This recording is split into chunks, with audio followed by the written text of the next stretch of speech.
السلام علیکم۔ جوڑوں کے مریض ڈاکٹر کے پاس نہیں، مچھلی فروش کے پاس جائیں۔ جوڑوں کا درد ہو یا پٹھوں کا، موچ کا درد ہو یا سردی کا، یا جوڑوں پر سوجن ہو، اس کا کارآمد ٹوٹکا ہے۔ بازار میں مچھلی فروخت جس تیل میں مچھلی فرائی کرتے ہیں، ان سے وہ تیل لے لیں۔ تیل جتنا پرانا ہوگا اتنا ہی فائدہ مند ہوگا۔ مالش کا طریقہ یہ ہے: متاثرہ جگہ کو پہلے نمک ملے گرم پانی سے اچھی طرح دھو لیں، پھر اس جگہ کو خشک کر کے مچھلی کا تیل قابل برداشت نیم گرم کر کے متاثرہ جگہ پر ہلکے ہاتھ سے مالش کریں۔ مالش کے بعد متاثرہ جگہ پر گرم پٹی باندھ دیں۔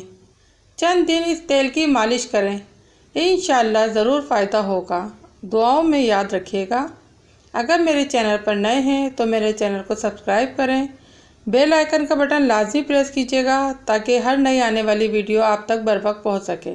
اگلی ویڈیو تک کے لیے دیجیے اجازت۔ اللہ حافظ۔